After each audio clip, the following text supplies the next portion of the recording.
il y a eu beaucoup de nuits où je dormais pas et je me remettais en question. Je me demandais si j'étais fou. Et là, je me rappelle que j'avais décidé d'arrêter les cours, tu vois, à ce moment-là. Des mois aux alentours de 50K, dès le mois de janvier où j'ai fait mon premier mois à 50K. Avec mes clients, je leur apportais 10, 20 000, 30 000 balles par mois en plus de ce qu'ils faisaient déjà. Oui, tu l'as ramené voyager pour la première fois de sa vie, galérer, etc. avec son business d'agence à l'époque. Et maintenant, il fait 15, 16K. Mais là, on a vraiment vu, tu as créé des amitiés, tu as créé des associations, etc. Opérateur Pro, c'est vraiment une famille que tu as réussi à tout ça. Salut à tous, j'espère que vous allez bien. On est en compagnie aujourd'hui de Hugo Roussel, le GOAT du contenu. Merci d'être venu sur ma chaîne pour cette vidéo, ça me fait très plaisir. Merci à toi, le plaisir à partager. En tout cas, on va essayer de donner un maximum de valeur.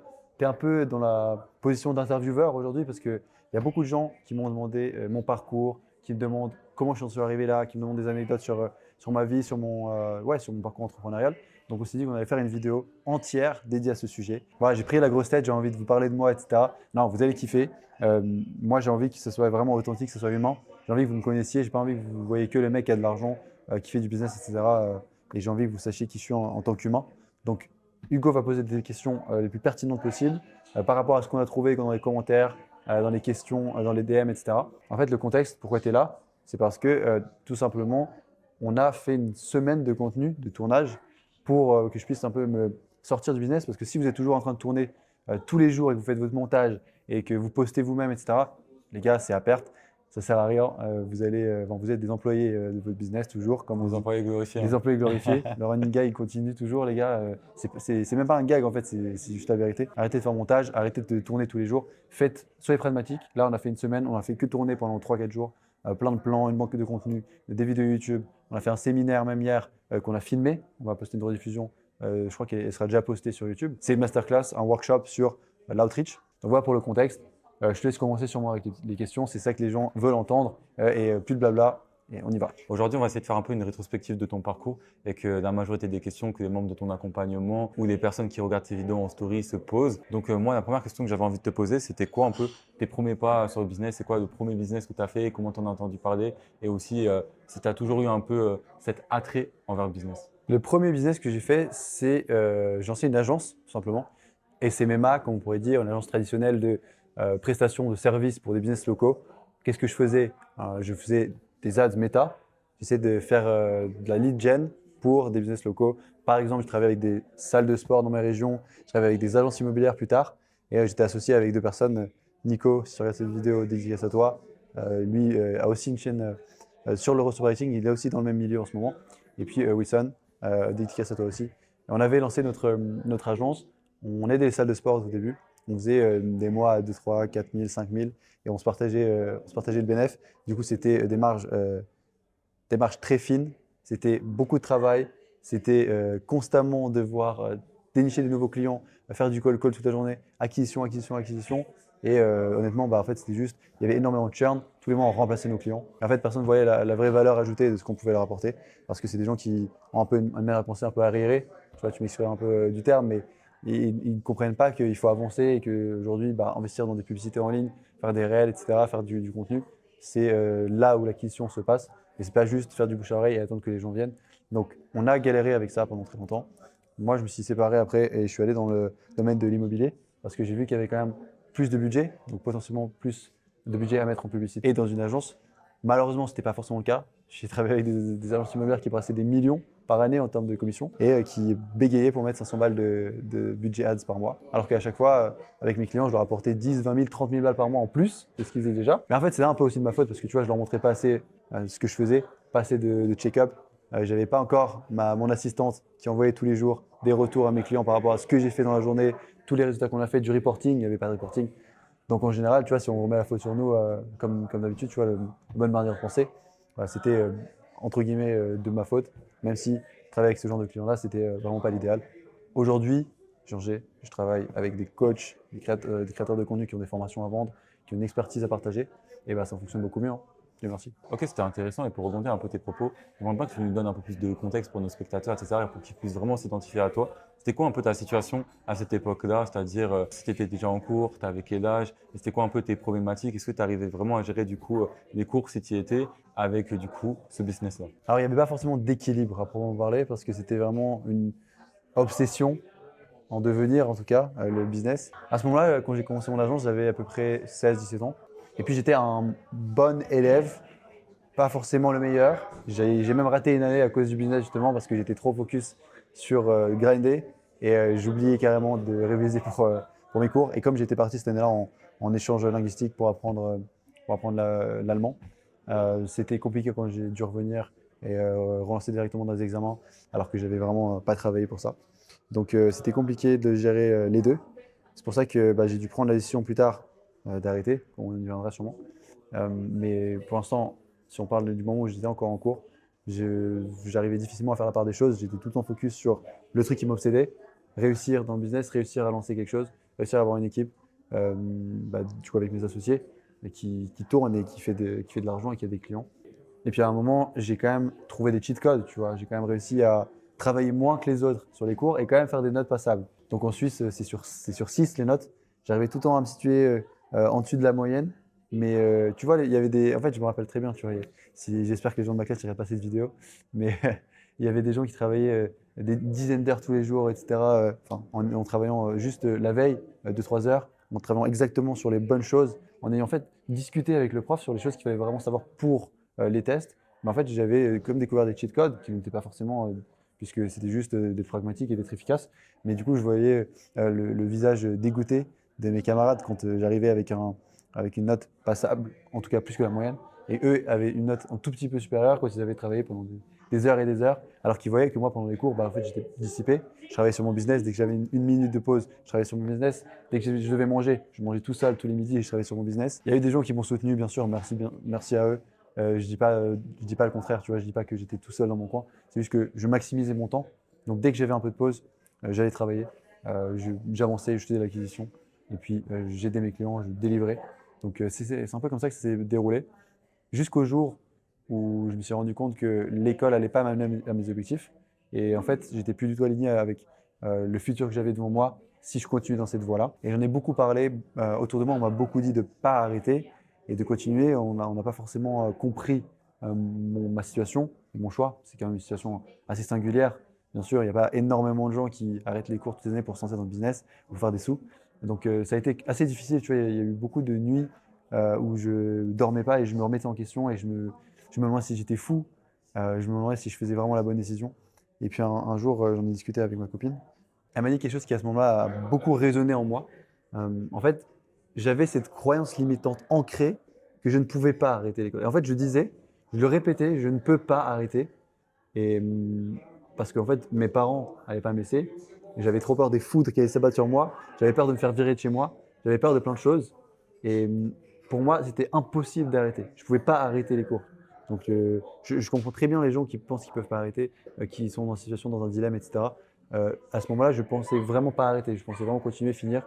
Et j'en ai discuté. Et c'était quand même quelque chose qui me travaillait énormément parce que je le répétais tout le temps. Et à un moment, ma copine et même certains de mes proches m'ont demandé pourquoi je faisais que de me poser cette question. Et c'était parce que j'étais sûr de moi au fond. J'étais sûr que j'allais y arriver. J'étais sûr que j'étais pas sur la bonne voie et que je voulais changer de voie et aller sur une autoroute qui allait m'amener à mes objectifs. Mais je n'avais pas encore débloqué cette croyance limitante qui m'empêchait de faire le pas et de prendre ce risque qui était quand même un gros risque à ce moment-là. Et au final, avec du recul, c'est pas un énorme risque parce que tu peux toujours retourner en cours, tu peux toujours trouver un travail, surtout dans la situation dans laquelle j'étais, qui n'était ni précaire, ni à la rue, etc. Donc ouais, j'avais pas forcément de filet de sécurité, mais j'avais pas non plus, j'étais pas non plus dans un état de survie. Donc un jour, elle m'a dit, pour en venir à ce qui a résonné en moi, elle m'a dit, en fait, si tu peux. Et en fait, juste ces mots-là ont fait un énorme choc en moi parce que moi, je m'étais convaincu moi-même que je pouvais pas arrêter parce que j'avais écouté mon entourage, parce que j'avais peur de ce qui allait se passer, des conséquences. D'ailleurs, depuis ce jour-là, je pense que j'ai plus du tout peur de ce qui arrive et de ce qui peut se passer par rapport à mes décisions. C'est le dernier gros choc qui me manquait. Parce que c'était quoi un peu tes relations avec ton entourage avant ça? Ils comprenaient, ils te soutenaient ou c'était vraiment limite en autarcie? Non, alors à ce moment-là, j'étais vraiment en autarcie, dans le sens où je dormais. En fait, il faut remettre en contexte à ce moment-là. Personnellement, je devais faire à peu près 2 heures de voyage, de trajet, tous les matins pour aller en cours. Et donc, je me réveillais à 5h, 5h30. Je partais de chez moi à 6h. J'arrivais en général pour le début des cours à 8h. De 8h À 17h, j'avais des cours, une pause à midi, etc. Comme je disais, j'étais toujours en train de rendre la chose efficace et de tout le temps travailler. Euh, je finissais à 17h, je rentrais. 19h, j'allais à la salle pour rester un peu sain. Et puis ensuite, je rentrais, je travaillais pour l'examen du lendemain, 1-2 heures le plus vite possible. Et là, du coup, ça fait 21h, 22h. Et là, je commençais à travailler sur mon business. Et la plupart du temps, je finissais à 1h, 2h du matin. Et je devais me relever le lendemain à 5h. Donc, comme vous pouvez l'imaginer, ce n'était pas forcément un mode de vie sain. Mais c'est ce qu'il a fallu et c'est les sacrifices qu'il a fallu faire aussi pour en arriver où je suis aujourd'hui. Donc, je regrette rien. Mais donc, faut vraiment se rendre compte que dans cette situation-là, tu n'as plus forcément d'amis, tu n'as plus forcément de famille, de temps avec ta famille, etc. derrière toi. Tu n'as plus forcément beaucoup de temps avec ta copine, même si j'essaie quand même de prioriser un peu, de garder ces relations intactes. Les gens qui m'apportaient rien, entre guillemets, je les mettais plus de côté. Je leur accordais moins mon énergie parce que mon énergie était à son apogée, entre guillemets, de sa valeur euh, parce que j'avais un temps très limité dans mes journées, puisque mes journées étaient très remplies, et c'était rempli de choses que je ne voulais pas faire, comme réviser et écouter mon prof, mais je n'avais pas le choix d'y être et physiquement d'y être. D'ailleurs, à la fin, avant d'arrêter, pendant les 2 dernières semaines, j'ai séché les cours tous les jours. Je ne sais pas si tout le monde le sait, mais j'allais chez, la dédicace à toi, Arthur, chez Arthur dans son restaurant. À l'arrière, il y avait un coworking, et puis j'allais travailler là-bas tous les matins en faisant semblant d'aller en cours pour pas déranger en fait ma paix, on va dire, ma paix qui me permettait de travailler sans que quelqu'un soit derrière moi en train de critiquer mes choix ou alors de m'empêcher en fait de mettre des bâtons dans les roues. Tu vois, par exemple, mes parents qui à ce moment-là n'étaient pas trop derrière moi parce qu'ils ne comprenaient pas. En fait, tu vois, j'aurais jamais voulu pour ça, mais juste ils ne comprenaient pas et donc ils voulaient le meilleur pour moi, qui était d'aller en cours et juste réussir ma vie, tout simplement. Ils voulaient le bien pour moi. Mais voilà, donc tu peux bien t'imaginer que les relations à ce moment-là, c'était pas tout à fait ça.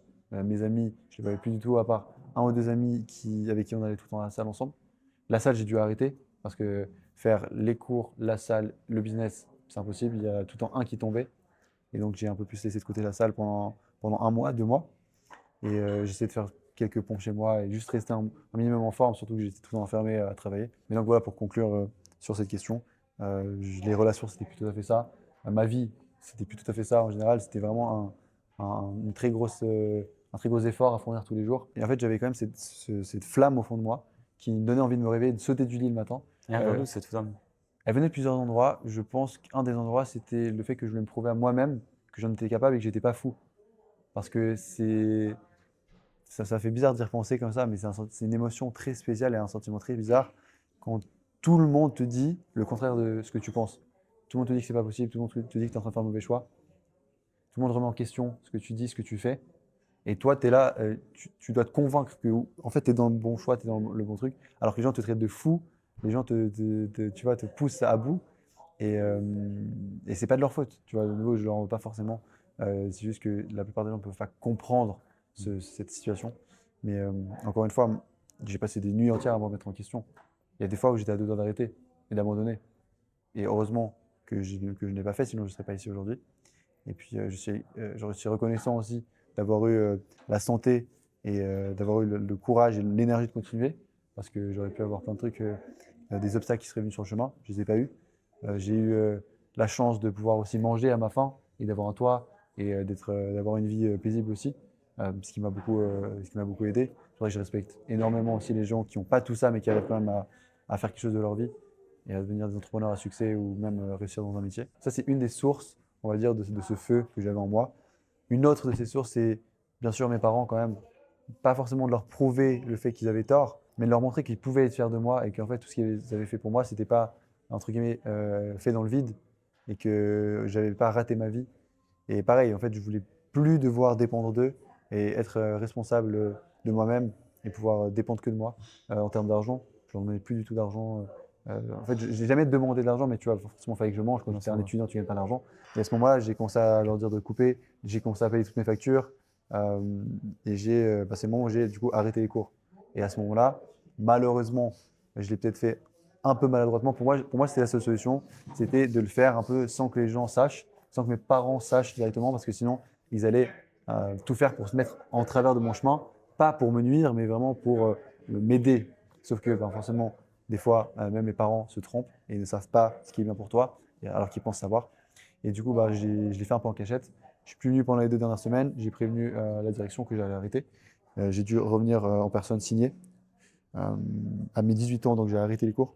Je me rappellerai toujours du jour où je suis revenu pour prévenir que j'arrêtais parce que je devais venir en cours ce jour-là et signer la déclaration comme quoi je partais. Donc je ne pouvais pas ne pas aller en cours et sécher les cours, bien sûr, parce que ça aurait été un peu bizarre pour tout ce qui est le gouvernement, etc., officiel.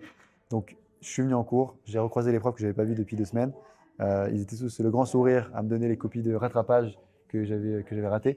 Et moi, avec un encore plus grand sourire, je leur disais, mais en fait, en fait, c'est pas la peine, ne vous embêtez pas, j'arrête l'école. Leur visage se décomposait sous mes paroles.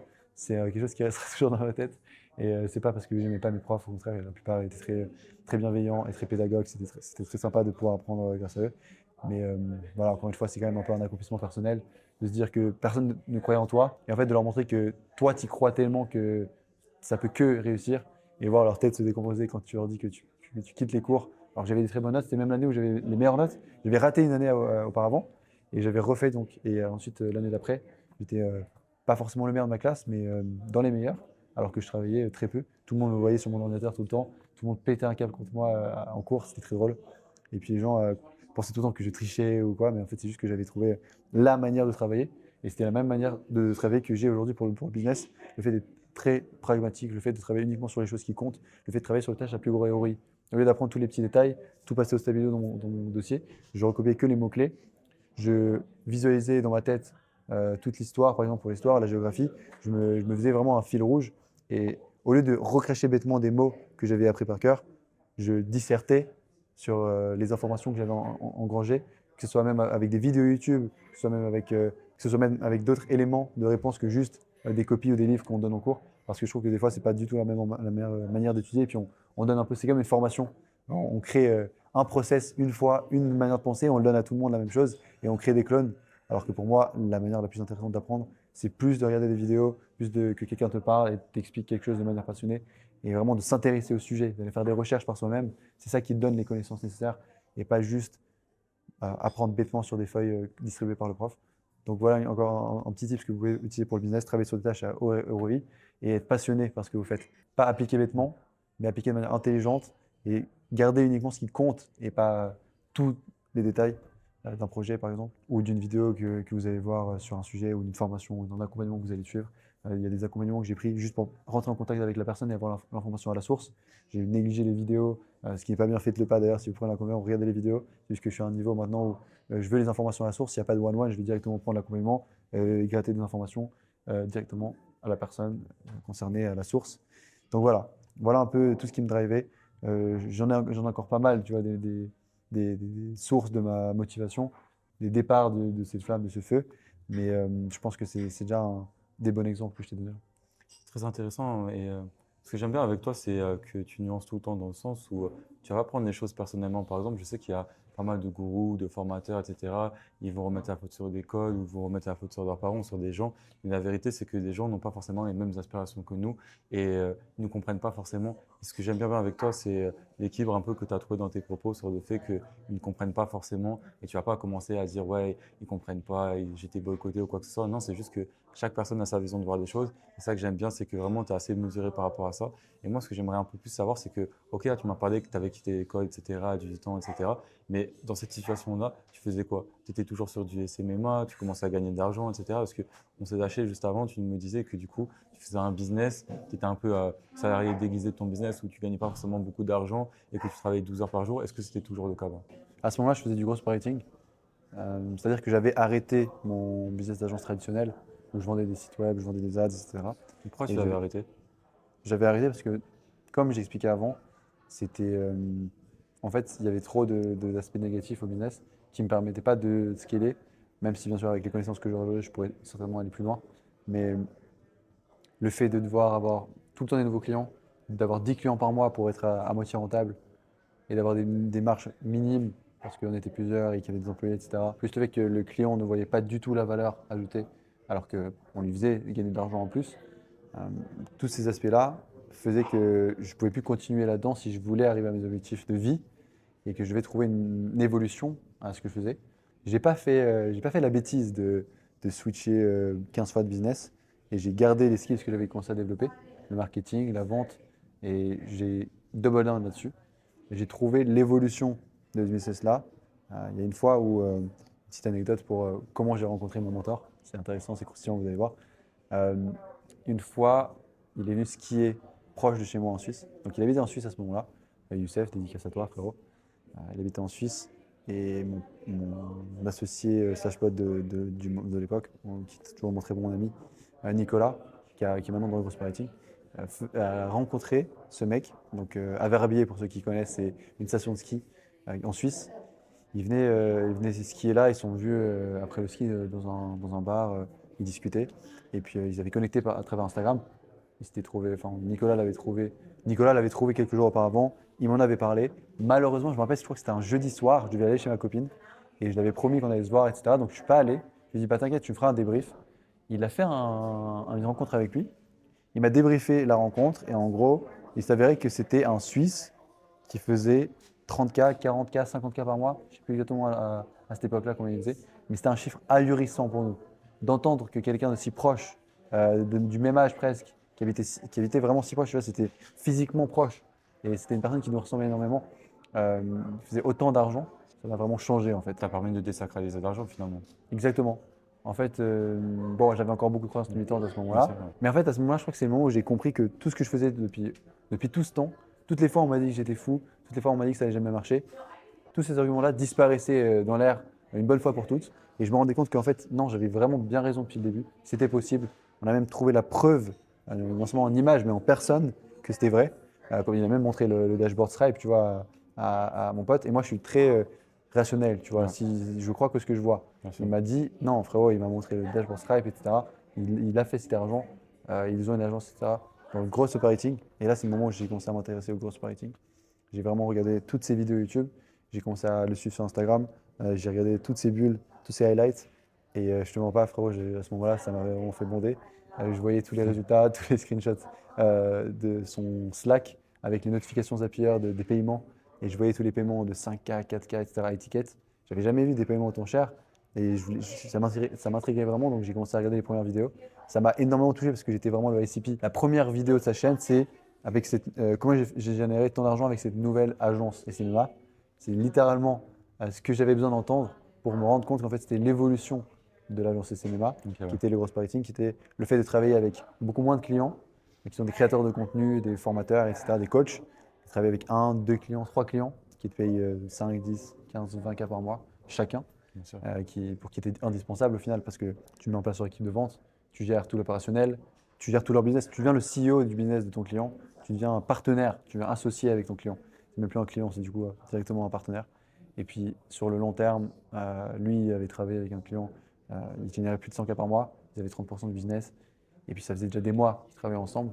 Donc ça m'a vraiment fait comprendre qu'il y avait quelque chose. En voyant toutes ces stories social proof, tous les résultats qu'il avait, tous ces screenshots, en fait c'était tellement tangible, je le sentais. C'était quelqu'un qui était proche de moi physiquement dans la vraie vie. Donc je me suis senti obligé, je crois 1 ou 2 jours après. Le Sakel était très court, hein. Je l'ai connu, j'ai regardé ses stories, ses vidéos YouTube, j'ai tout pensé de sa chaîne. Je lui DM le mot Pookie. Il avait mis DM le mot Pookie. Si tu veux l'accompagnement one-one, on prend une personne. Et moi, je suis tombé directement sous le charme parce que j'avais vraiment le FOMO à ce moment-là. Je me suis dit, il faut à tout prix que je rencontre ce gars. Ce mec est suisse, ce mec brasse, ce mec est dans l'évolution de mon business. On arrive en call. Ce qui s'est passé à ce moment-là, je me rappellerai toujours, c'est qu'il a essayé de me closer, tu vois, il m'en a mis plein les yeux. Il m'a parlé d'un pote à lui qui était gros opérateur pour un client et qui voyageait en jet privé avec lui. Tu vois, donc il m'a vraiment mis le paquet. Il a compris tout de suite que j'étais pas débile et que j'avais compris que c'était la bonne chose pour moi et que j'arrivais très vite à la conclusion que il fallait que je me lance et j'avais aucune objection. Honnêtement, j'ai juste dit oui à la fin du call. Moi, j'ai l'impression d'avoir été trop facilement closable dans les premières années, on va dire, dans les premiers mois plutôt de mon business, dans les premiers mois plutôt de ma carrière dans le business en ligne.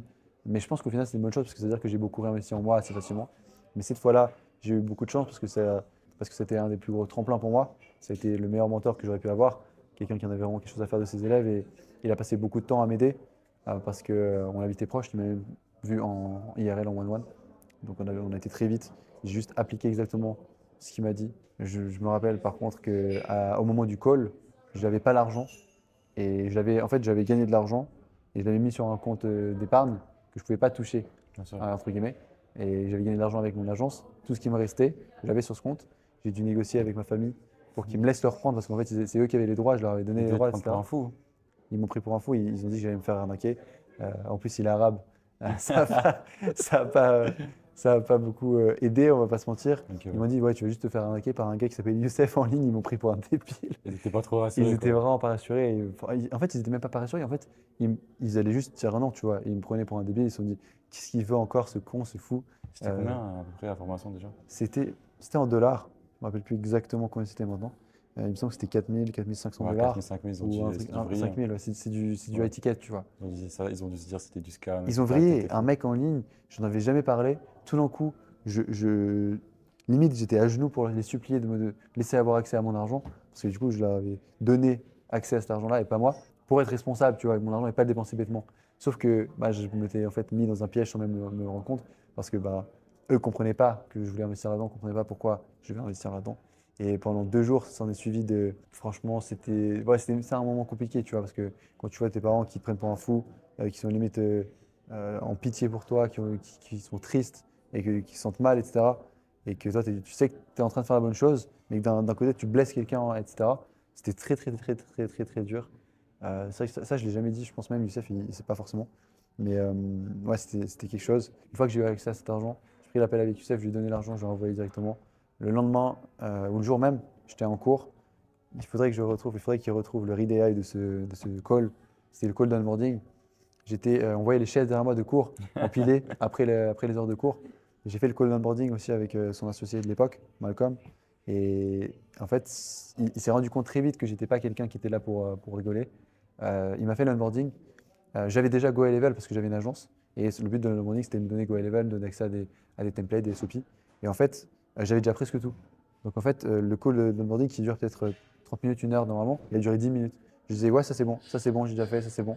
Et j'avais déjà regardé presque toutes les vidéos de formation, tu vois. Des heures et des heures de contenu. Toute la nuit, j'étais déjà prêt, tu vois. J'avais pas besoin d'onboarding, j'avais pas besoin de rien du tout. Je voulais juste appliquer et signer un client et faire de l'argent pour pouvoir me prouver à moi-même, prouver à mes parents que j'avais raison, tu vois, que j'étais pas fou, que je faisais pas ça pour les faire chier, entre guillemets, et que je faisais pas ça et que je m'étais pas fait arnaquer aussi. Tu vois, parce que moi j'avais beaucoup d'estime en Youssef et d'entendre quelqu'un qui disait ça sur lui, ça m'a fait du mal aussi forcément. D'ailleurs, il l'a dit, hein, Youssef, Malcolm, qu'il n'a jamais eu un gars aussi rapide et déter, etc. que moi, qui m'aimait bien et tout. Moi j'ai toujours, dès que je vais dans un accompagnement, que quelqu'un me donne son temps, son respect, je suis là pour respecter, tu vois, en retour. Et pour montrer que je suis pas là pour rigoler. Et tu vois, ça peut paraître bateau, mais juste de faire plus que tout le monde. Tu vois, je me rappelle quand on s'est vu pour la première fois avec Youssef, donc le surlendemain, après le call onboarding, on s'est vu en personne vers Lausanne ou je sais plus où en Suisse, et puis on a mangé ensemble. À ce moment-là, je me rappelle qu'il m'a dit exactement quoi exécuter, quoi faire. Il m'a dit de faire une liste, etc. Il m'a dit que c'était pas assez ce que j'avais fait. Il m'a vraiment remis en place. Et il m'a dit, OK, maintenant tu vas chercher des gens, tu vas rentrer dans des calls de closing avec eux, tu vas faire genre que tu es intéressé par leur truc, tu vas retourner la situation et tu vas les closer. C'est littéralement la méthode la plus dure pour signer un client qui existe. Il m'a dit, tu fais ça, tu fais 20 ou 30 appels, et bah, ça m'a forgé, tu vois. Je peux te dire que les premiers appels, je me chiais dessus. Il y en a que j'ai pas osé cliquer sur le bouton rejoindre tellement je me chiais dessus, parce que c'est quelque chose qui prend vraiment des cojones, tu vois. Et du coup, je me rappelle à ce moment-là, il me dit tout ça, il m'explique qu'est-ce que je dois faire, il me donne un plan très clair. Il me pose à la gare. Au moment où il me pose à la gare, je lui demande, mec, c'est qui les gars qui font le plus d'argent dans ton accompagnement actuellement? Il me parle de Moïse, il me parle de Souway, que certains d'entre vous connaissent sûrement, qui sont maintenant des grosses têtes dans l'infopreneuriat, surtout au marché US, du coup. Et il me dit qu'ils font 30K par mois, qui sont passés à 30, 50K par mois, très rapidement, en quelques mois. Et je lui dis, écoute-moi bien, je vais être meilleur qu'eux, je vais les dépasser. Dans les 2-3 prochains mois, là, tu vas voir que je vais faire autant, etc. Ce qui se passe ensuite, c'est que moi, j'avance, je pars avec ma famille, que j'avais promis de partir avec eux. Je ne voulais pas encore plus détériorer ma relation avec eux. Donc, je pars à Berlin avec eux. Je mets vraiment des limites. C'est-à-dire que le matin, le soir, je travaille. Entre les deux, je les rejoins, je fais de la visite avec eux, juste pour être avec eux, passer du temps et, entre guillemets, me repentir, me faire pardonner d'avoir me fait scammer en ligne. Parce que tu vois, du coup, à ce moment-là, bon, il n'y avait plus trop d'intérêt pour cette situation-là. Mais ils n'étaient toujours pas OK avec ça, tu vois. Donc, je suis parti avec eux. À ce moment-là, le matin, je prenais des appels, l'après-midi, le soir, je prenais des appels. Des fois, je devais rentrer, je prenais moi-même le bus dans Berlin, je rentrais, je prenais des appels. Donc, que j'avais pris dans la bio des créateurs pour les closer, alors que c'est eux qui pensaient me closer. Et puis, c'était un des, je pense, un des trucs les plus durs dans ma vie, dans ma carrière business, hein. De prendre ces calls-là, j'ai jamais été autant stressé. Même en faisant des calls, etc., c'était jamais autant de stress. Parce que, je sais pas, j'avais peur du rejet, j'avais peur de plein de choses, plein de croyances limitantes de nouveau. Et donc voilà, j'ai pris des calls. J'avais booké une vingtaine de calls.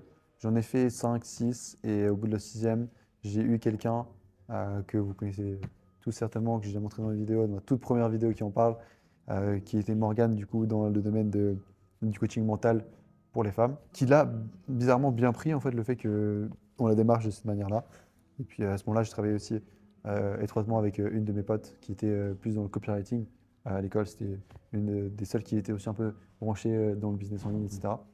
Et donc je me rappelle très bien qu'elle m'a beaucoup aidé pour la signer parce que c'est une femme, donc ça ne fait pas confiance aux hommes, les femmes, tout le monde le sait, surtout quand c'est le début, etc. Moi, j'étais très bon pour être un charlatan, c'est-à-dire que, euh, comment dire, j'improvisais tout, tu vois. Je savais rien, mais je montrais que je savais quand même. Elle m'a demandé comment j'allais avoir des setters des closers. J'ai dit, j'en ai dans mon réseau, tu vois, on peut en avoir très vite, etc. Et au moment où je sors du call, j'étais déjà en train de DM certains de mes potes qui voulaient faire des sous pour les brancher en tant que setter sur l'offre, tu vois. Donc j'ai vraiment été très très bon pour rebondir sur tout. Il y a pas pour moi, il n'y a pas de problème, il n'y a que des solutions. Et c'est toujours ma philosophie de vie. J'aime pas du tout avoir des problèmes, j'aime que trouver des solutions. Des fois, c'est presque trop extrémiste, mais c'est ça, moi, même, tu vois, la dépression, des trucs comme ça, pour moi, il n'y a pas de problème. Pour moi, il faut trouver des solutions. Et voilà. Bon, bref, ça, c'est un avis très tranché que j'ai. Mais à ce moment-là, donc, je signe cette cliente, on met tout en place. À ce moment-là, je suis rentré de Berlin. Je me rappelle qu'elle voulait faire un call le lundi d'après, tu vois, donc une dizaine de jours plus tard pour commencer, pour signer. Et je me suis dit, mais merde, non, tu vois, je peux pas faire ça. Et là, j'étais pas encore assez bon en vente pour savoir que les calls de follow-up, fallait faire beaucoup plus serré, tu vois, et me laisser maximum 24-48 heures. Donc, on avait laissé une dizaine de jours. Mais je me suis dit, non, je peux pas laisser passer mon opportunité comme ça, tu vois. Donc, on a reparlé, je l'ai re-DM, on a discuté avec, et en fait, c'est avéré qu'elle avait du temps entre les deux, tu vois. Elle avait un peu, pas menti, mais elle avait un peu repoussé le truc. Et on s'est appelé au final dans la semaine qui suivait Berlin. Et à ce moment-là, on a donné corps et âme en fait à cette offre. J'allais plus du tout en cours, là j'allais chez Arthur dans son restaurant. Et puis je travaillais tous les jours. Je faisais semblant de partir en cours. J'appelais l'école pour dire que j'étais malade. Comme si voilà, j'avais 18 ans, donc je pouvais tu vois, moi-même faire mes absences, etc. Je disais juste à mes parents que je partais en cours. Donc j'arrivais dans le coworking, je travaillais toute la journée. J'étais mort parce que du coup je dormais, je pense à ce moment-là, vraiment 4 heures par nuit, hein, toutes les nuits. Plus j'allais au sport, etc. encore. Ensuite j'ai drop le sport. Tous les jours je préparais l'offre, tous les jours je préparais le lancement. On a eu un énorme challenge, c'est qu'il y avait une deadline très très serrée. On a dû commencer à travailler ensemble le jeudi. Et le lundi, elle avait annoncé un launch. Donc il y avait un countdown pour un lancement, etc. Elle avait teasé. Et je sais qu'elle voulait lancer une offre low ticket. Donc elle comptait lancer quelque chose à 300 balles, comme ça, sans mailing, sans rien, juste une séquence de story. Et elle pensait essayer de faire 10K, tu vois. Sauf qu'à 300 balles, elle aurait, tu vois, autant dire qu'elle aurait flop. Elle aurait fait peut-être 6 ventes et qu'elle aurait récolté un petit peu de sous. Mais c'est tout. Et du coup, on a transféré en fait toute son offre sur un étiquette. On a pris la partie plus formation. On a rajouté du coaching, on a rajouté du coaching de groupe en one-one. On a rajouté vraiment des ressources et toute une structure complète. On a lancé ça à 5K. 5K pour du one-one, 2,5K ou 3K pour du groupe coaching. Et puis en fait, c'était vraiment les prix des US, tu vois. Donc à ce moment-là, je savais encore pas trop. T'avais pas peur, elle, de lancer une offre high ticket à 3 000, 5 000 euros, sachant qu'elle, elle faisait juste du coup des offres low ticket à 300 euros, etc. Comment elle l'a pris et comment tu as réussi à la faire changer d'avis un peu? Il faut savoir qu'à ce moment-là, elle avait créé cette offre, mais elle faisait pas d'argent, tu vois. Ouais, elle était On broke. était peut-être en mars, Ouais. en février. Et en décembre, elle avait fait 1000 euros. Novembre-décembre, elle avait collecté 1000 euros sur 2 mois, tu vois. Donc autant se dire qu'elle faisait pas de sous du tout et qu'elle a essayé de lancer ça vraiment à l'aveugle, tu vois. Elle n'a pas fait d'études de marché, quoi que ce soit. Elle a juste créé un truc et voulait le lancer. Donc elle avait des appréhensions aussi par rapport au prix. Elle pensait pas légitime de vendre à ce prix-là. J'ai dû passer des heures, etc. en appel à la consoler, à la réconforter de ça pour lui dire que, et tu vois, à la convaincre que oui, elle était légitime, tu vois, de fait de donner ton temps, ton énergie à quelqu'un et de l'aider à atteindre ses objectifs et à changer de vie, ça vaut cet argent-là, tu vois. Payer 5K pour retourner ta vie et passer de vie misérable à la vie que tu souhaites et à tu vois, atteindre les objectifs que tu souhaites, je lui ai fait comprendre que c'était très légitime, tu vois, que si elle pouvait changer la vie des gens, c'était inestimable le prix. Donc, ça passait des heures en appel à 21 h le soir, tu vois, pour lui faire comprendre. Et je suis assez bon, tu vois, avec la psychologie, avec les humains. Je pense que c'est une de mes qualités aussi. Donc j'ai réussi à le faire comprendre, on a lancé cette offre, on avait tout préparé, on avait un setter, on avait des séquences de story, on avait une séquence de reel et on avait un produit bien structuré. Donc on avait déjà fait une mini étude de marché pendant ces quelques jours qu'on avait. Elle recevait déjà beaucoup de DM de personnes qui étaient intéressées par ce qu'elle faisait et qui lui demandaient en fait des trucs spécifiques. Donc on a juste packagé ça en une offre à étiquette. Et on a vendu dans des appels, du coup on a booké des appels. On a eu booké déjà une vingtaine d'appels le premier jour. Juste tout ça en faisant le setting, moi et le setter qui n'avait jamais seté. Donc je le coachais en même temps, je lui apprenais le setting.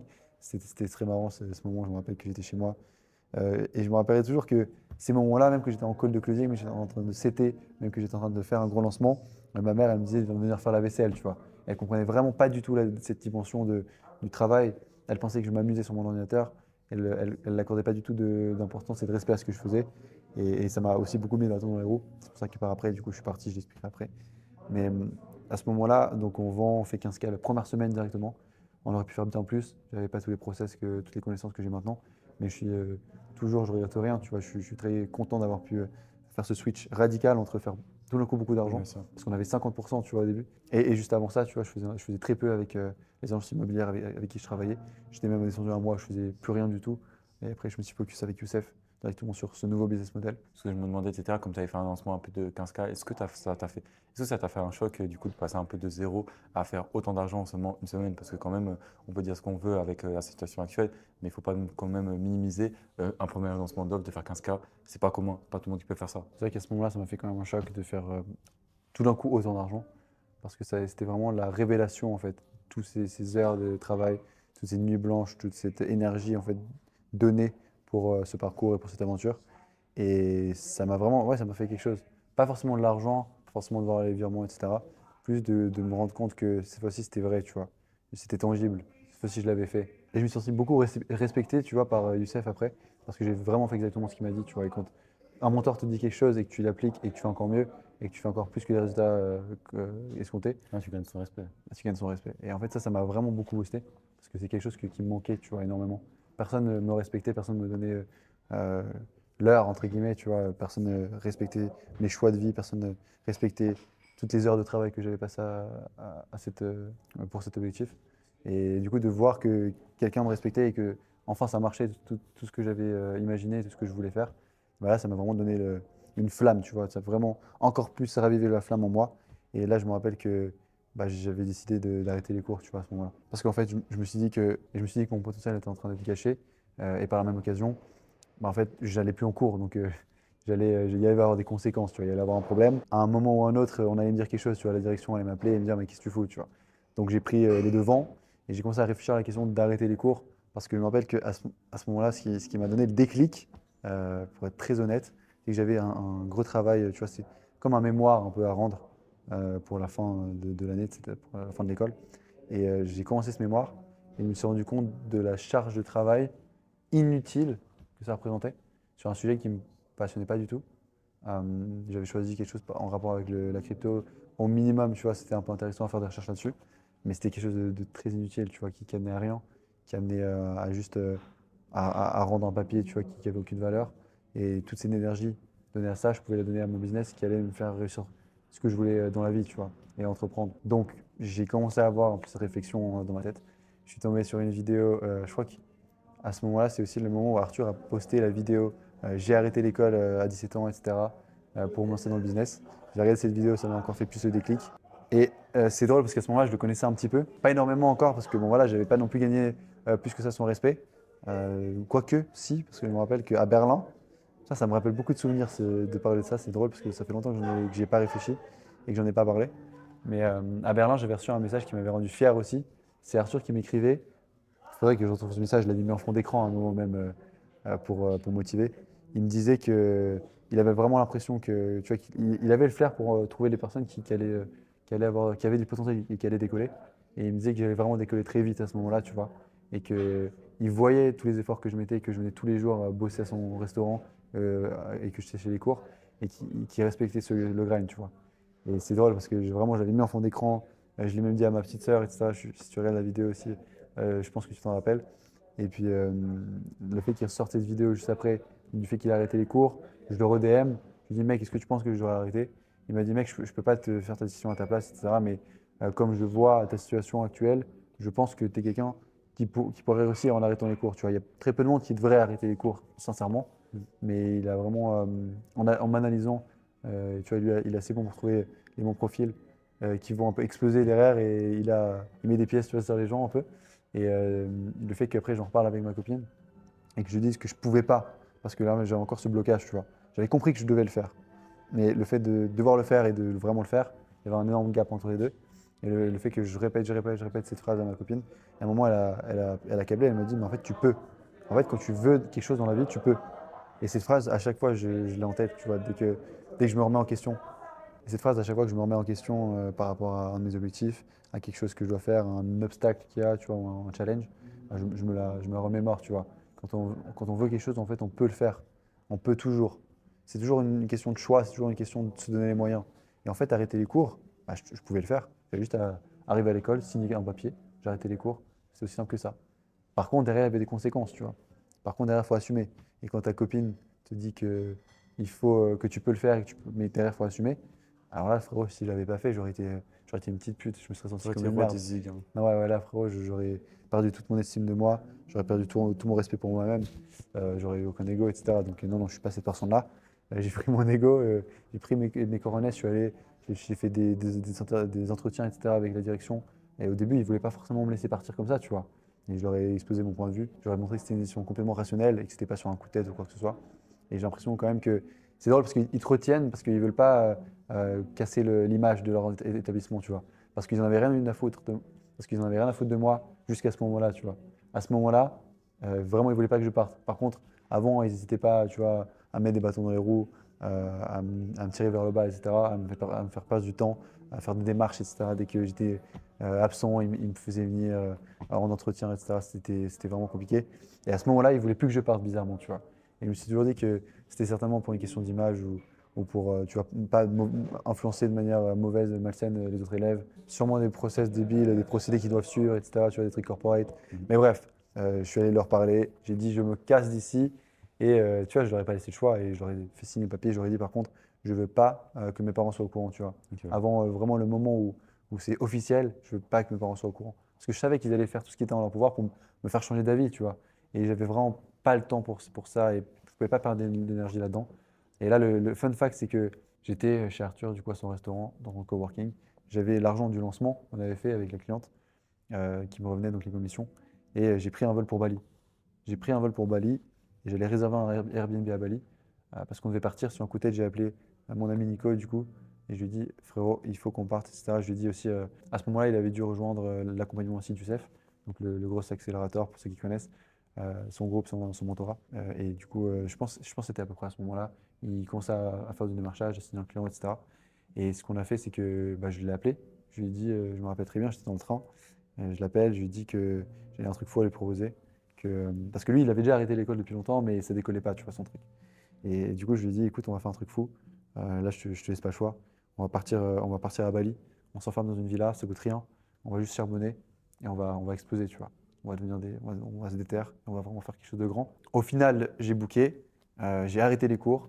Là, mes parents ont appris. Et parce qu'en fait, je suis rentré chez moi ce soir-là et je pouvais plus cacher, tu vois, parce qu'ils m'ont dit, ouais, t'es bizarre, etc. Non, non. Et là, j'ai commencé à leur dire la vérité, tu vois. Je pouvais pas leur mentir. Je voulais le cacher, le repousser, etc. le plus longtemps possible. Je n'allais pas leur mentir. Donc, quand ils m'ont parlé de ça, parlé de ce sujet, j'étais obligé de dire la vérité. Et puis, je leur ai dit, bah, écoutez, enfin, ils m'ont dit, non, mais on ne te laissera pas arrêter les cours, etc. T'es fou, non, non, c'est une décision sur un coup de tête, etc. C'est n'importe quoi, c'est malsain. Qu'est-ce qui t'arrive, qu'est-ce qui se passe? Et j'aurais dit, bah, franchement, c'est trop tard. J'ai décidé d'arrêter, etc. J'ai pas dit, j'ai signé pour arrêter, parce que là, c'était vraiment le truc de trop, je pense. Mais le fait que j'ai forcé et que j'ai vraiment montré que c'était fini, ça a été très loin et on s'est un peu embrouillé. Et ils m'ont un peu claqué la porte aux fesses. Et ils m'ont dit bah, de me casser, tout simplement. Et qu'ils voulaient plus me voir dans les parages parce que je les avais trop déçus et qu'ils avaient l'impression d'avoir un peu raté un passage d'éducation alors que pourtant ils avaient tout réussi et que leur fils allait devenir le prochain Jeff Bezos. Non, ouais, c'est assez paradoxal parce que tu vois, moi j'avais vraiment ce sentiment d'avoir tout réussi. Je me rappelle le moment où j'ai arrêté les cours. Je suis rentré du coup de cet entretien après les cours et j'avais une playlist que j'avais créée de musique un peu euphorique, tu vois, entre guillemets, Pour ceux qui reconnaissent un peu les musiques, Happy Nation. J'étais là, j'étais vraiment dans le truc, je vibais, je pense que j'ai jamais été autant euphorique de ma vie. Tu vois, j'avais vraiment ce sentiment d'être le roi du monde et d'avoir tout réussi. Je venais d'avoir fait, je venais de faire un lancement avec une cliente, de faire énormément d'argent, plus que j'avais jamais vu passer sur mon compte, etc. Je venais d'arrêter les cours et d'envoyer chez les profs et de leur dire c'est fini, je fais mon truc. Et en fait, j'étais maître de mes propres actions et j'ai été maître de ma vie. Et à ce moment-là, je me sentais vraiment puissant et pas dans une mauvaise manière, tu vois, pas la grosse tête ou quoi que ce soit, mais vraiment, je me sentais tellement en paix avec moi-même, tu vois, j'avais cette chaleur qui presque une aura autour de moi. Et je me rappelle, je suis allé à la salle, j'ai fait une séance de fou, tout allait bien, etc., tout était aligné. Mais forcément, du coup, quand je suis rentré de la salle et que j'ai dit à mes parents que j'avais arrêté et que je me suis fait virer de la maison et que la queue entre les jambes, je suis parti avec mon sac, mon ordi et mon baluchon sur le dos avec de la connexion et un chargeur et que j'ai appelé un de mes potes pour savoir si je pouvais dormir chez lui ce soir-là. Je faisais moins le malin. Encore une fois, merci énormément à ma copine et à sa famille qui m'ont un peu pris sous l'oreille à ce moment-là. Parce que du coup, je suis allé vivre un peu chez elle. C'était un peu le meilleur moyen d'avoir un truc stable et tu vois, de pouvoir encore travailler sur tout ce que j'avais à faire. Parce que là, j'avais vraiment du coup une montagne de travail devant moi. Tu vois, je pouvais vraiment. J'avais déjà assez déçu ma famille et mes proches. Je pouvais plus vraiment décevoir les gens, tu vois. Et là, je me rappelle, j'ai eu plein de coups de fil de ma famille. T'es sûr que tu fais la bonne chose, etc. Des gens qui se faisaient des soucis pour moi, tu vois. Et de nouveau, c'était vraiment bienveillant, tu vois. Donc c'était vraiment, ils se faisaient des soucis pour moi pour de vrai, et ils voulaient le bien pour moi. Donc j'en suis reconnaissant aussi. Et à ce moment-là, bah, je vivais chez ma copine. Je travaillais toute la journée comme un acharné. Et puis au final, j'ai changé d'avis par rapport à Bali à ce moment-là aussi, parce que je me suis rendu compte que je voulais pas devenir, parce que suis rendu compte que je voulais pas devenir un employé glorifié. Je voulais pas devenir C'est un running influenceur. gag un peu, pour vous mettre dans le contexte, c'est un running gag Oui, oui, c'est pour un moi. running gag. Si vous regardez un peu la chaîne, les contenus, vous allez voir qu'on parle souvent d'employés glorifiés qui restent bloqués un peu dans un revenu et qui travaillent toute la journée, etc. et qui n'ont pas vraiment de liberté. Mais bref, du coup, je me suis rendu compte que je voulais pas être ce type de personne, tu vois, ou même ce type de personne qui fait 5 000 euros par mois, mais qui est très suffisant et qui est un peu le roi du pétrole, comme j'aime bien le dire, à Bali, parce qu'il habite dans une énorme villa, il a de la bouffe à portée de main, il a les plus belles salles de sport, etc. C'était vraiment pas ça que je visais. Moi, je voulais créer de grandes choses et je voulais arriver à un haut niveau et pas vraiment pas me mettre la barre aussi bas que ça. Tu vois. Je me suis rendu compte en discutant avec les gens autour de moi, avec Youssef, avec Arthur, que c'était pas du tout le bon choix. Donc j'ai annulé. J'ai pris un billet pour aller directement à Dubaï avec Arthur. J'avais pas du tout assez d'argent pour payer tout ça. J'avais l'avion à payer, j'avais la villa, j'avais l'avion à payer, j'avais l'appartement. Je me rappelle que j'avais dû sortir à peu près 2000 euros. 2000 euros, j'avais jamais payé un loyer auparavais, tu vois, je vais chez mes parents. À part pour la formation, j'avais jamais dépensé autant d'argent, tu vois. Et du coup, avec ces 2000 euros, j'ai dû les emprunter une partie à Nicolas, etc. On a dû faire un arrangement. Et après, je l'ai remboursé la semaine d'après, après avoir reçu les commissions d'un client. Mais du coup, donc, je suis parti vraiment sur un coup de tête de nouveau. J'ai changé de destination. Et je me suis dit, là, je vais tout donner. Lui, en fait, il m'a invité dans une colocation un peu d'entrepreneurs là-bas. Il y a des gens qui connaissaient déjà. Lui, il avait déjà l'habitude d'y aller parce qu'il était déjà pas mal plus avancé que moi dans le business. Donc j'ai tout de suite dit oui, tu vois, j'ai trouvé une solution. Tu vois, de nouveau, aucun problème que des solutions. J'avais pas l'argent, j'ai trouvé l'argent. J'ai dit oui. J'avais peur, j'ai dû prendre mon courage à deux mains. Si je faisais pas d'argent là-bas, j'allais littéralement mourir de faim parce que j'avais juste plus d'argent sur mon compte. Mais je l'ai fait quand même. Donc à ce moment-là, je suis parti. Euh, mais les relations avec mes parents, c'était toujours pas trop ça, tu vois, mais ils commençaient à.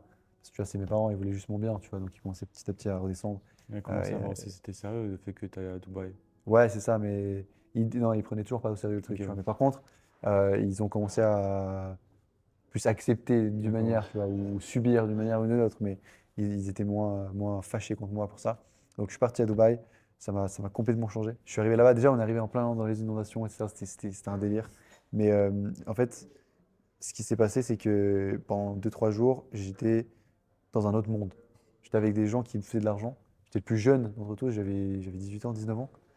Les autres avaient plus la vingtaine. Et ils faisaient tous de l'argent. Et moi, bah, je venais de commencer en fait, à vraiment un peu réussir, les premiers goûts de réussite. Et ça m'a beaucoup changé parce qu'en fait, j'étais perdu, j'étais pas du tout dans mon monde. J'étais pas du tout à ma place. Moi, j'étais entouré d'étudiants, etc.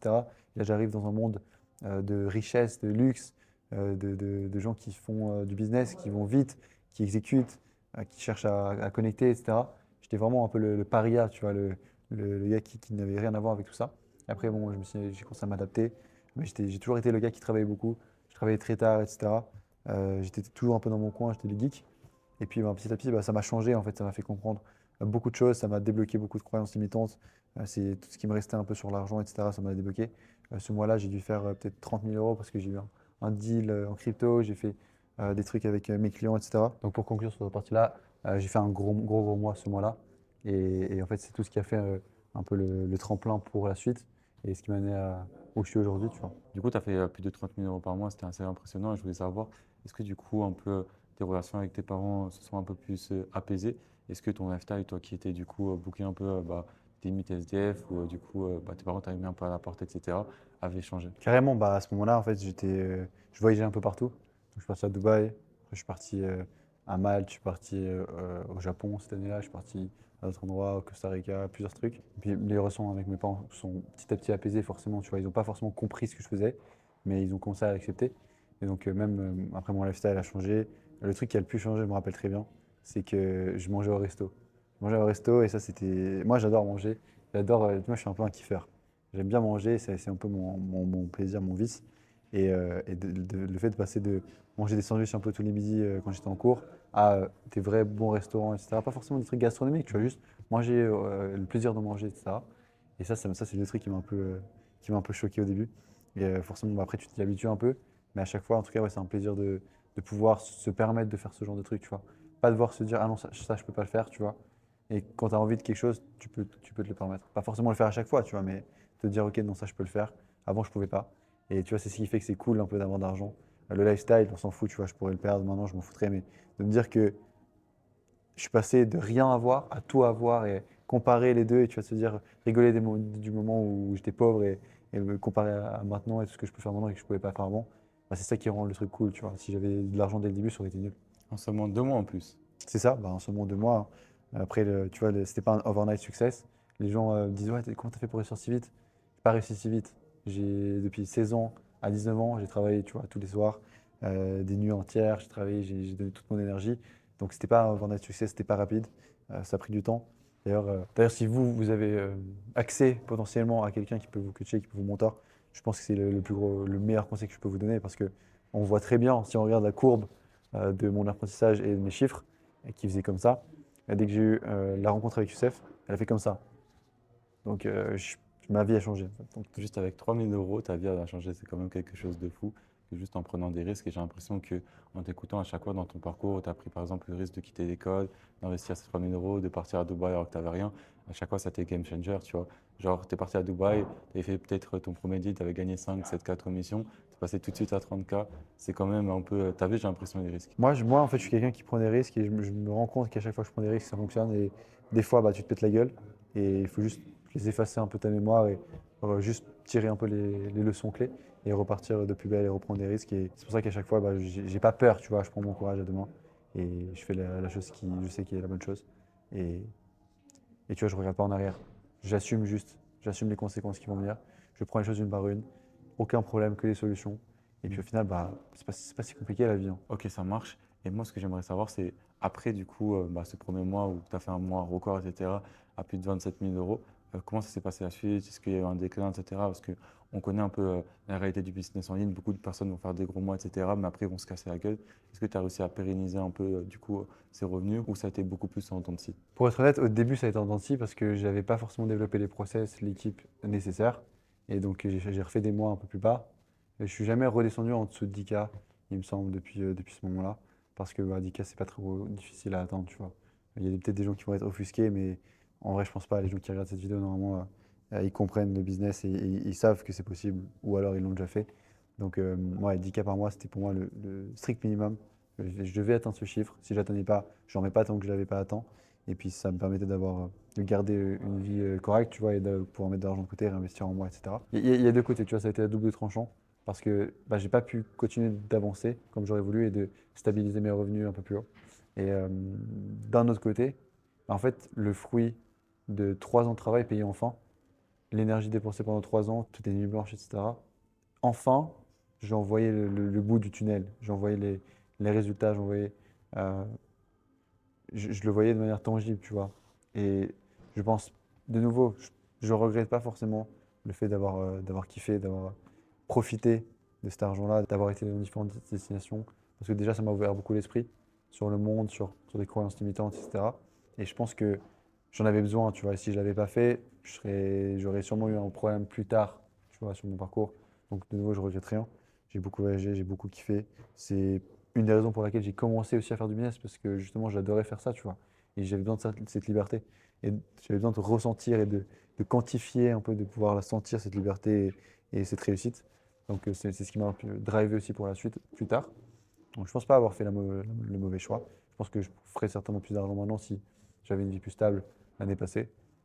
Mais je pense pas que c'est quelque chose à punir et plutôt à en tirer des conclusions et à être content, tu vois. Et quand je repense à ça, c'est que des bons souvenirs, tu vois. C'est aucun moment où je me dis que j'ai fait le mauvais choix.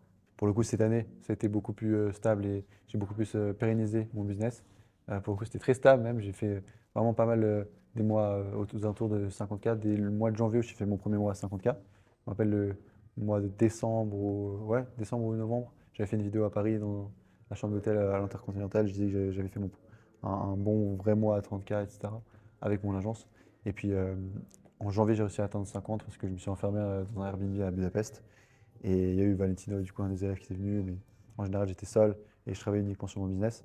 Et puis après, bah, février, mars, avril, j'ai aussi développé un peu l'accompagnement, le mentorat, où j'aide des gars déjà intéressants, déjà bons dans le business à devenir vraiment gros opérateurs et se libérer un peu du temps, libérer de leur situation d'employé glorifié et de reprendre un peu leur liberté, plus d'argent et de pouvoir scaler bien plus haut. Et donc j'ai ouvert ça en parallèle. Petit à petit, j'ai commencé à développer aussi un dashboard, une plateforme pour calculer un peu, une plateforme pour calculer toutes ces statistiques. Maintenant, bah, elle est sortie, elle est développée. Si vous voulez voir, c'est clarityscale.io, je le mets dans la description. Et puis, vous pouvez tout simplement checker la landing page si vous êtes déjà coach ou un gros opérateur ou que vous avez une offre dans l'infoproduit. N'hésitez pas. Et puis, donc, j'ai eu ce projet, j'ai eu d'autres projets qui ont flop. J'ai eu encore, ouais, j'ai eu plein d'aventures. Mais tout ça pour dire que j'ai réussi à stabiliser, tu vois, Bien durant le sûr. cours de cette année. Et que là, c'est plus, je reprends des nouveaux risques, tu vois, je remets un peu mon lifestyle et mes revenus en jeu. Et je suis prêt, tu vois, à repartir de plus belle et vers de nouveaux sommets, tu Tu as parlé que tu avais sorti ton accompagnement, etc. Moi, ce que je voudrais savoir, c'est comment c'était un peu venu tout ça de sortir ce mentorat, sachant que tu gagnais plus de au moins 30 000, 40 000 euros par mois juste avec le Growth Operating, tu n'en as pas forcément besoin. Donc, pourquoi tu as sorti cet accompagnement? vois. Déjà, pour être honnête et pas vous bullshit, c'est simple, c'est parce que ça fait de l'argent. Donc, c'est sympa de faire plus d'argent et d'avoir des différentes sources de revenus, différentes entreprises. Et je les considère comme une offre de mon portfolio, donc comme si j'étais mon propre client. Mais la principale raison, c'est pas ça. Je dirais qu'il y en a deux. C'est le fait de voir l'impact qu'a pu avoir Youssef sur moi et sur tous ses élèves. Je trouvais ça tellement beau et tellement kiffant, tu vois, et je voulais pouvoir aussi participer à ça. Et tu vois, d'un côté, c'est un peu égoïste, mais de pouvoir voir que moi aussi, je peux aider quelqu'un et pouvoir apporter des résultats et changer la vie de quelqu'un. Et de l'autre côté, c'est parce que bah, ça, je ne me rendais pas compte dès le début, mais après avoir pris quelques personnes dans un MVP, un peu de test d'accompagnement, je me suis rendu compte que ça m'apportait énormément de retours sur le marché, de feedback, et que au lieu d'avoir mes deux, trois clients qui m'apportaient du feedback, il y avait tous les clients de tous les élèves qui m'apportaient des insights et qui me cassaient des croyances limitantes à leur tour, etc. Et puis bah, en même temps, bah, développer un écosystème qui m'a permis d'avoir beaucoup plus de crédibilité, plus de créer de contenu et créer un SaaS et avoir vraiment tout un système et toute une famille, tu vois. Et du coup, concrètement, et ça consiste en quoi ton accompagnement? C'est pour devenir Growth Operateur? C'est quoi? C'est des modules? C'est du coaching one-one? Est-ce que tu peux m'expliquer tout ça? Ouais, bah, en fait, c'est simple. Moi, les formations toutes simples de base, bah, on en a parlé avant, tu vois, moi, j'aime pas trop ça. 100 par 1000, ça marche pas forcément. Ça marche pas forcément parce qu'en fait, tu peux pas faire du préchauffé pour tout le monde, tu vois. Chacun son background, chacun ses skills, chacun a sa façon de faire et de penser. Donc, pour moi, c'est vraiment un mentorat qu'il faut. C'est pas juste un accompagnement, c'est un mentorat avec quelqu'un qui en a quelque chose à faire de toi, qui veut vraiment que tu aies des résultats. Pas un coach qui est payé au lance-pierre et qui est juste là parce qu'on lui a demandé d'être là, mais qui n'a pas le temps et ou qui fait déjà de l'argent de son côté, etc. C'est vraiment quelqu'un qui est là pour t'aider et qui veut que tu réussisses à tout prix, tu vois, et que sa réputation en dépend, tu vois. Et donc pour moi, la partie delivery, c'est le truc le plus important, je me focus vraiment là-dessus. Je préfère avoir moins de gens qui rentrent, mais des gens vraiment qualifiés qui vont vraiment avoir des gros résultats et d'avoir vraiment de l'impact sur eux. C'est-à-dire d'avoir des calls de one-one, d'avoir des calls tous les jours aussi en live, en groupe, pour que tout le monde soit accountable, qu'il y ait un peu des comptes à rendre et qu'il voit un peu l'amélioration et l'avancée de tout le monde et que ça va le motiver. J'ai aussi la partie formulaire à remplir toutes les semaines parce que je veux pouvoir avoir un œil et une vision claire de ce que chacun a besoin, et pour pouvoir créer des nouveaux modules, tu vois.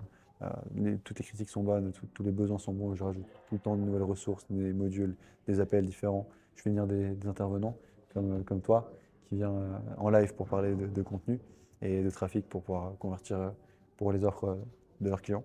Mais voilà, un peu c'est ça en l'occurrence, l'objectif c'est d'aider les gens à vraiment réussir parce que derrière on a tout à y gagner, il y a un écosystème, il y a un SaaS, moi je travaille avec leurs clients, etc. Des fois on collabore, je les consulte. Donc voilà, j'ai encore plus d'argent à tirer en back-end qu'en front-end et que juste avec l'argent de la formation. C'est pour ça que de nouveau, c'est pas forcément que pour l'argent, c'est pour tout le reste et de voir tu vois, les résultats. Bah, comme on a vu hier, je sais pas si la vidéo sera déjà sortie dans le vlog, mais à la fin du workshop qu'on a fait, donc en personne en Suisse, avec tous les élèves qui sont en Suisse, on a fait un petit débrief et de voir les élèves qui parlaient de leur maman et de dire que quand elle avait besoin d'argent, ils pouvaient leur envoyer. Ça m'a presque fait couler une larme de me dire que j'avais pu avoir autant d'impact sur la vie de quelqu'un et la vie des gens qui l'entourent. Pareil pour un autre, Valentino, qui a dit que c'était vraiment une famille, tu vois, qu'on créait vraiment quelque chose, tu vois, qui impactait les gens. Et on en a discuté, hein, mais des accompagnements qui ont des élèves qui sortent et qui font 50 cas par mois, 30 cas par mois, il n'y en a pas beaucoup. Il y a pas, en fait, c'est simple, je ne veux pas me jeter des fleurs, tu vois, mais moi, je m'en fous de faire beaucoup plus d'argent avec ça parce que j'ai un vrai business. Même maintenant, j'ai un SaaS, etc. Je suis un entrepreneur, je ne suis pas un formateur, je ne suis pas un infopreneur, je suis un entrepreneur. J'ai juste utilisé ce véhicule de l'infopreneuriat parce que c'est le truc qui marche bien, tu vois, en ce moment. Il y a du cash à prendre, je l'ai pris, je suis entrepreneur, j'ai envie d'aller là où il y a un bon filon, mais le reste, je m'en fous. Je ne suis pas là pour arnaquer les gens, je ne suis pas là pour prendre l'argent des gens et après les laisser se débrouiller. Je préfère donner tout mon temps, même si c'est pas rentable, et vraiment que chaque personne réussisse. Et moi, je veux voir des gens qui sont satisfaits et qui ont vraiment une transformation intéressante. Et comme Hugo qui fait 50 cas par mois, comme Mathis qui a fait 25 cas le mois passé.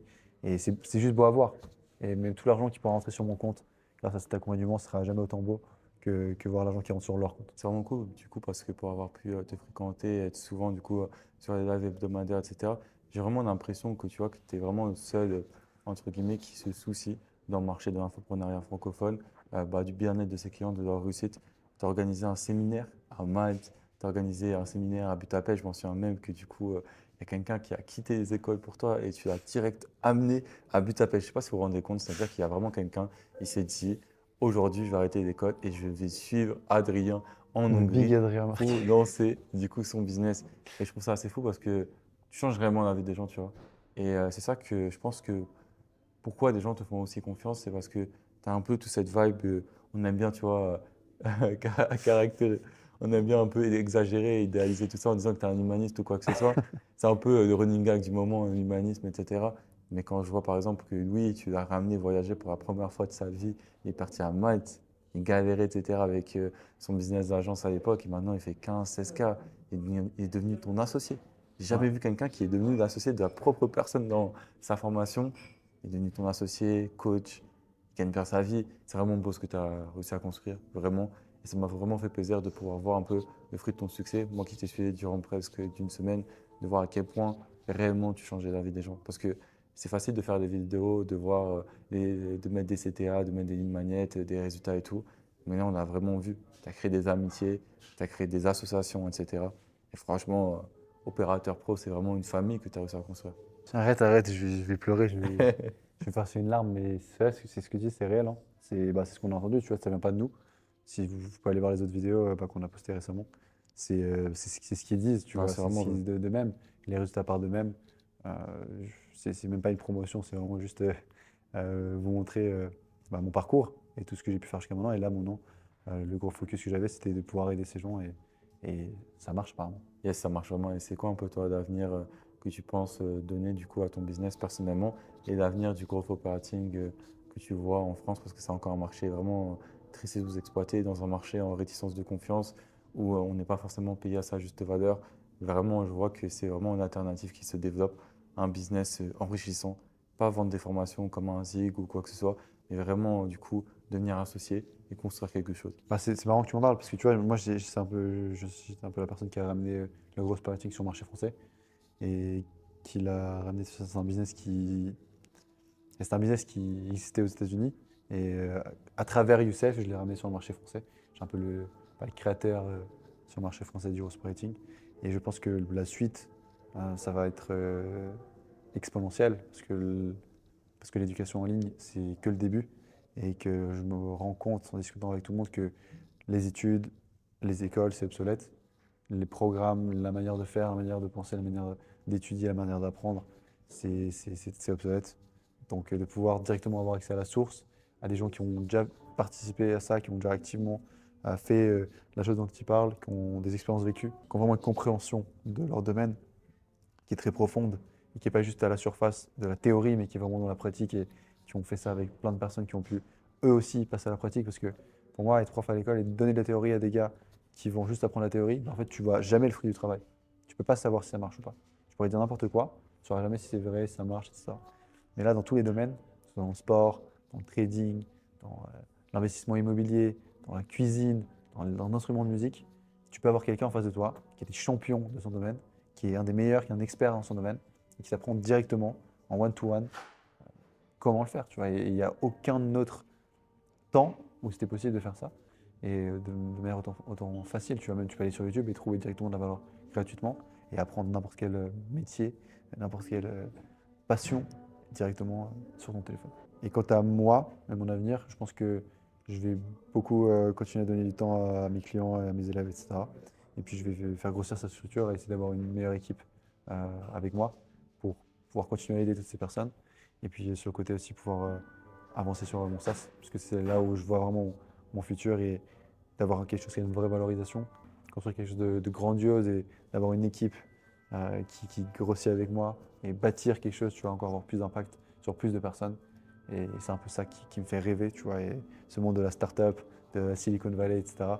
Et d'avoir ma propre entreprise dans la tech. Et puis là, pour l'instant, c'est très bien parti.